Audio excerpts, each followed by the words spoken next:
আমার দেওয়ার হোসেন সাইদি তিনি কুরআন হাদিসের তাফসীর করেছেন বিগত 40 বছর। সুবহানাল্লাহ। আপনি আমাকে বলে দিয়েছেন যাই করেন, আমি একজন আলেম হিসেবে একজন আমাদের উস্তাদের বাবা নির্দ্বিধায় যে সরকার থাকতে গেল মায়ানমার সাহস থাকতো আমরা এই কথা বলিয়ে বলবো ইনশাআল্লাহ। ঠিক আছে, আমরা আলেমদের উনারা আমাদের উস্তাদ, তিনারা কোরআন হাদিসের কথা বলেছেন সেগুলো শুনছি, কিন্তু তিনাদের হাদিস পড়ার পরে হাদিসের পরপরের দর্শনে তিনাদের গবেষণার পরে কিছু কথা তিনি বলেছিলেন, কিছু কথা গুরুত্বপূর্ণ কিছু কথা বলেছিলেন। আমি দেখতে পাচ্ছি বাংলার আকাশে কোন কালো কালো মেঘ জমা হয়েছে, এগুলি কিছু বলছে কিনা? এটা কি হাদিসের বলছিলেন না? এটা আল্লাহ দেওয়ার সাইড রহমাতুল্লাহ তিনার একটা মন্তব্য ছিল, ওনার একটা চিন্তা ছিল, ওনার একটা গবেষণা ছিল, উনি গবেষণা চোখে দেখতে পেয়েছেন। সুবহানাল্লাহ।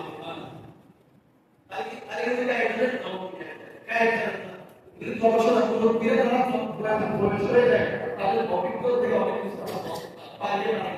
যত বয়স তত অভিজ্ঞতা বাড়বে, যত বয়স তত অভিজ্ঞতা বাড়বে। 40-এর নিচে খুবই কম নবীদেরকে আলোচনা করতে, কেন 40 একটা বছর 40 একটা বছর এই বছরে গেলে অভিজ্ঞতা বৃদ্ধি পায়, একটু হ্যাকর বৃদ্ধি পায়, প্রজ্ঞা ইষ্টক বৃদ্ধি পায়। সুবহানাল্লাহ। তাহলে যত বয়স বৃদ্ধি হলো জ্ঞান হ্যাকর বৃদ্ধি পায়। তিনি বলেছেন বেশি আমাকে করিও না, এই ভিডিওটা ভাইয়া বেশি আমাকে করিও না, এমন প্রেরণা দেবো মানুষ বলে দিল্লি গিয়ে বলা আল্লাহ দিল্লিতে বসে, কোথায় বসে? দিল্লি গিয়ে বসে। ঠিক আছে, আরেকটা কথা তিনি বলছেন তারা আমাকে করিও না, ভয় পেয়ে যাবা, জুলুমের শিকার হও, জেল খাটো, শহীদ হও, তারপর আল্লাহ বলে না। সুবহানাল্লাহ।